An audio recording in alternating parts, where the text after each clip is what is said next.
নমস্কার বন্ধুরা, কেমন আছো সবাই? আশা করি খুব ভালো আছো আর আমিও খুব ভালো আছি। সকালবেলায় দেখো এখানে নাস্তার জন্য বসিয়ে দিয়েছিলাম আলু ছোলার তরকারি, আর তার সাথে ছিল গরম কচুরি, যেটা আমি নেক্সট ব্লগে দেখিয়েছিলাম। আর আজকে আমার মা ঠাকুমারা সবাই চলে যাচ্ছে, তাই তোমাদের সাথে না সেরকমভাবে শেয়ার করতে পারিনি কচুরিটা। আর এখানে দেখো আমার ঠাকুমা আমাকে বলছিল ভালো করে থাকবি, মাও বলছিল ভালো করে থাকবি, আর আমারও শরীরটা সেরকম ঠিক ছিল না। তবুও অনেক দিন হয়েছে বাড়ি ফাঁকা, তাই মারা যাবে বলছিল। আর এখানে দেখো ঠাকুমারও মন ভালো নেই, নাতনিকে ছেড়ে যাচ্ছে। আর আমি এখানে দেখো খাবার নিয়ে ঢাকা দিয়ে রেখে দিয়েছি, মারা যাবে তারপরেই আমি খাবো। আর মা বলছিল খেয়ে নিতে, কিন্তু মাদের ওই যে গাড়ি বলা ছিল চলে আসবে বলে, এরা এদিকে রেডি হয়ে যাচ্ছিল। তো চলো, এখানে গাড়ি দেখো মাদের এসে গেছে আর সবাই রেডি আছে যাওয়ার জন্য। আমাদের আজকে সবার খুব মন খারাপ। তো আমি এখানে বাসনগুলো মাজলাম, আর আমার যা খাবার ছিল খেলাম একটু, আর এখানে বাসনগুলো ভাবলাম মেজে নিলাম। আর এটা হচ্ছে তার পরের দিনের ব্লগ। দাদাভাই এখানে পেন্ট করছিল, তোমার দরজা জানলাগুলো যা ছিল আমাদের, সেগুলো সব পেন্ট। প্রতি বছর ওর এইটাই একটা কাজ থাকে, জানলা দরজা ও নিজের অনুসারে একটু একটু করে পেন্ট করে, কেন সে সময় তো আর মিস্ত্রি পাওয়া যায় না। তো দেখো এখানে পেন্ট করেছে দুটো গেট, আর আকাশটা এত সুন্দর ছিল। আর দেখো আমি চলে গেছিলাম ছাদে, ছাদ থেকে আজকে আমি ফুল নিয়েছিলাম। আমার বাড়িতে ছাদ বাগানে হয়েছিল স্থলপদ্ম, তার সাথে কিছুগুলো জবা ফুল। আর আমাদের শিউলি ফুল যেগুলো পড়ে সকালবেলায়, সেগুলো আমার দেওয়ার উঠিয়ে নেয়, সেগুলো আমি ঠাকুরকে পুজো দিয়ে আসি ওই ঘরে, মানে মা পুজো করে সকালবেলায়। আর আমি এখানে জব করি বলে এখানে একটু ফুল দিয়ে দেবো, আর তার সাথে ওই ঘরে যে ঠাকুর আছে আমার ঠাকুর ঘরে, সেখানেও আমি পুজো করে একটু ফুল দিয়ে দিই যখন আমি পুজো করি। তো এখানে দেখো ফুলগুলোকে আমি ভালো করে পরিষ্কার করে নিলাম, যেগুলো বাসি ফুলগুলো ছিল। আর এখানে পুজো হয়ে গেছে, তার সাথে আমি ওই ঘরেও গিয়ে পরে দিয়ে এসেছি ঠাকুরকে ফুল। আর এখানে মা প্রদীপটা সকালবেলায় জ্বালাই না, আমাকে বলে তুমি একটু জ্বালিয়ে দিও, তো এখানে আমি একটু প্রদীপটা জ্বালিয়ে দিই।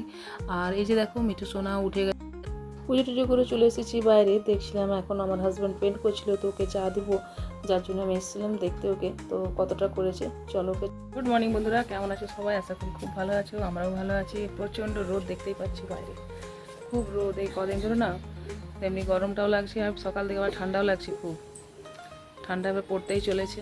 আর দাদাভাই এখানে পেন্ট করছে, এগুলোও দরকার সময় সময়ে, না করলে তো পুরো গেটের যা অবস্থা, পুরো একদম জং লেগে গেট একদম পচে গেছে।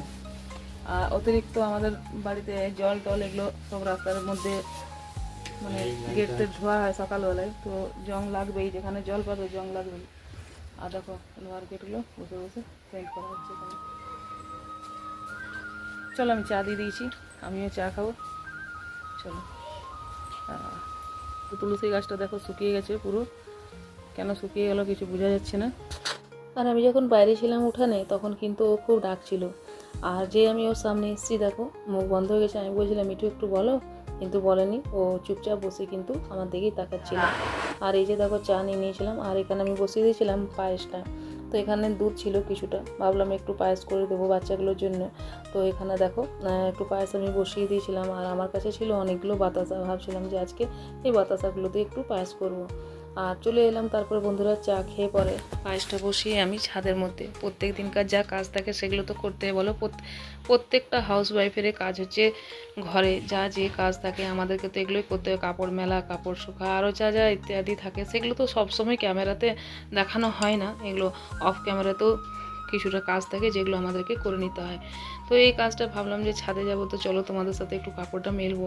অনেক দিন তোমাদের সাথে ছাদেও আসা হয়নি সেরকম, তো ছাদে এসেছিলাম। আর এই যে দেখো এখানে কাপড়গুলো আমি সব, আর বাসি কাপড় ছেড়ে পরে যা সকালবেলায় কাপড় থাকে, এই যে কাপড়গুলোকে এখন মেলে দিয়ে যাব। কিছু কিছু এমনও কাপড় থাকে যেগুলো শুকায় না, কেন এখন রোদটা না অনেকটাই পাতলা। আর এই যে আকাশটা দেখো কি সুন্দর আকাশ, একটু তোমাদের সাথে এটা শেয়ার করে নিলাম। তো যে কাপড়গুলো সকালবেলায় থাকে সেগুলো রোদ খাইয়ে দিই, তারপরে আমি যে কাপড়গুলো স্নান করি সেগুলো মেলে দিয়ে চলে যায়। আর এই যে দেখো এই জবাটা কারা কারা চেনো বলো তো, এটার নাম কি কমেন্টে অবশ্যই জানিও। এই জবাটা কিন্তু আমার গাছটা অনেক পুরনো। তারপর আমি চলে এসেছি বন্ধুরা নিচে, এসে পরে এখানে দিয়ে দিলাম কিছু ড্রাই ফ্রুটস ছিল, একটু কিশমিশ দিয়ে, না কিশমিশ দিলাম না, কেন কিশমিশ দিলে পরে আবার কি হয় জানো তো, দুধটা কেটে যায়। ওর কারণে পায়েসটাতে কিশমিশ দিই না। আর যদি কিশমিশ কেউ দেওয়ার থাকে তো পায়েসটা মানে গ্যাসটা অফ করেই কিশমিশটা দেওয়া যায়। তো যাই হোক, না কাজু ছিল আর কিছুটা ছড়া ছিল যেগুলো লক্ষ্মী পুজো আনা হয়েছিল, সেগুলোই আমি পায়েসের মধ্যে দিয়ে দিয়েছি। আর তার সাথে দিয়ে দিয়েছিলাম বাতাস। আর দেখো হাতটা কতটা কেটে ফেলেছি। তো এখানে আমি সবজি কাটতে গিয়ে হাতটা আমার কেটে গেছিলো। আর এখানে আমি আলুর দম বানিয়ে নিয়েছিলাম, নিরামিষ আলুর দম। এখানে দেখো আমি পায়েসটাও আমার হয়ে গেছে কমপ্লিট। তো রাত্রেও হয়ে যাবে। তারপরে একটু ভাবলাম যে সব মিলিয়ে একটু ফ্রিজটা খালি করব, তো একটু সব মিলিয়ে একটু ডাল বানিয়ে নিয়েছি যা ছিল যে সবজিগুলো আমি কেটেছি। হ্যাঁ, ফ্রিজটা খালি এই কারণে করব বন্ধুরা, অনেক দিন ধরেই ভাবছিলাম যে ফ্রিজটা আমার খারাপ হয়ে গেছিলো জানো তো।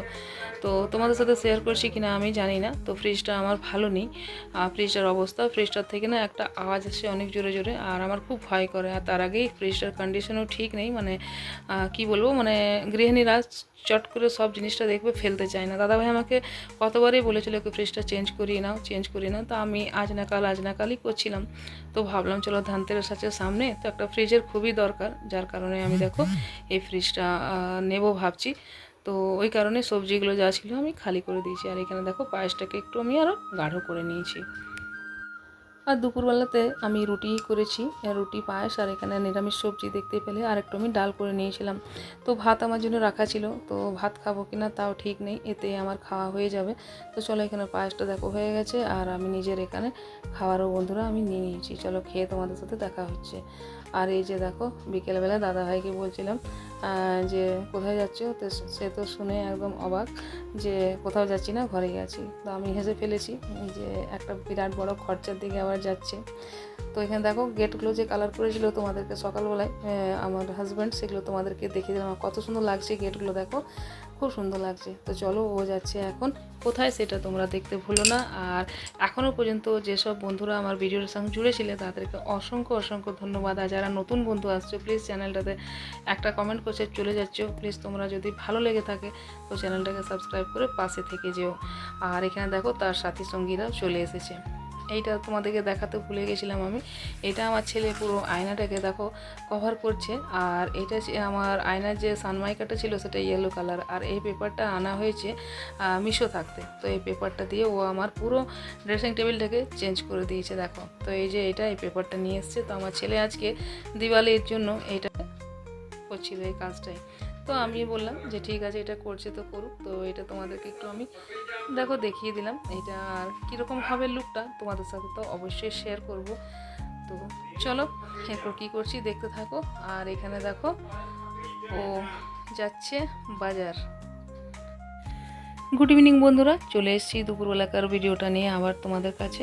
তো দেখো এখানে আমার মেয়েও দেওয়ালির জন্য ঘর দুয়ারগুলো পরিষ্কার পরিচ্ছন্ন আমাদের হয়ে গেছে। আর কিছুগুলো পেন্টিং ছিল, তো ওকে বলেছি যে পেন্টিংগুলো দেওয়ালে লাগিয়ে দিতে।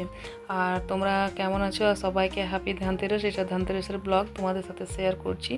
তো একের পর এক ভিডিওগুলো যদি না তোমাদেরকে আমি শেয়ার করি পার্ট বাই পার্ট, তো তোমাদেরও দেখতে অসুবিধা হবে তখন। আর আমার ভিডিও এমনিতে একটু দেরিতে যাচ্ছে, আর আমার সাবস্ক্রাইবারও সেরকম বাড়ছে না বন্ধুরা। আর সাবস্ক্রাইব বাড়ছে না তো ভিউজ আর কোথা থেকে বাড়বে বলো। আর ওয়াচ টাইমটাও সেরকমই আছে, জানি না কতদিন টিকে থাকতে পারবো। তবুও তোমাদের ভালোবাসার জন্য ভিডিওগুলো নিয়ে আসছি পরে। তোমরা অবশ্যই যারা পুরনো বন্ধু আছে দেখতে কিন্তু ভিডিওগুলো ভুলো না। আর এখানে দেখো ধনতেরাসের জন্য আমার গিফটে চলে এসেছে। কি আমার বোনরা জিজ্ঞেস করছে দিদি ভাই ধনতেরাসে কী গিফট নিচ্ছে। তো দেখো এটা হচ্ছে আমার ধনতেরাসের গিফট। তো এটা হচ্ছে একটা ফ্রিজ, যেটা আমার অনেক দরকার ছিল জানো তো ফ্রিজটা। তো কতদিন আগেই দাদাভাই বলছিল যে একটা ফ্রিজের নেবো করছিল, কিন্তু আমিই মানা করছিলাম তাকে যে এখন না তখন করছিলাম। তো যাই হোক ধনতেরাসের জন্য এই ফ্রিজটা আমার বাড়িতে এসেছে। আর এটাকে দেখো আনবক্সিং করছি। তোমরা কিন্তু কমেন্টে জানিও যে ফ্রিজটা কীরকম হয়েছে। তো এই কালারটা দেখো আমি যাইনি, দাদাভাই আমাকে ভিডিও কল করে দেখিয়েছিল অনেকগুলো ফ্রিজ, তার মধ্যে আমি এটা বেছে নিয়েছি।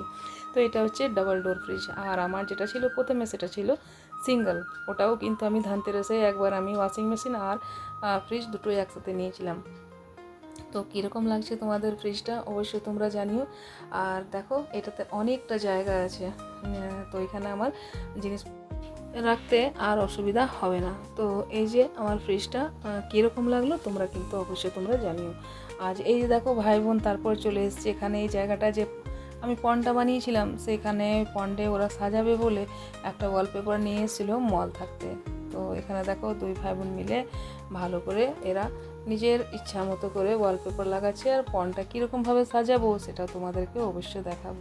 তো এখানে এখন সাজানো গোছানো চলছে। তারপর এখানে দেখো রুটি নিয়ে আসতে বলেছিলাম, আগেই বলেছিলাম যে আমার শরীরটা ঠিক নেই। তো দেখো এখানে বন্ধুরা রুটি আর একটু সবজি ওদের জন্য আনতে বলেছিলাম। আর আমার যে সবজিগুলো দুপুরে করেছিলাম সেগুলো রাখাই ছিল, সেগুলো দিয়ে দাদাভাই খেয়েছি আর আমি রাত্রে একটু মুড়ি খেলাম। তো চলো আজকের মতন ভিডিওটা এখানে রাখছি। আশা করি আজকের ভিডিও তোমাদের ভালো লেগেছে। যদি ভালো লেগে থাকে তো একটা লাইক, কমেন্ট, শেয়ার, সাবস্ক্রাইব করতে ভুলো না। দেখা হচ্ছে নেক্সট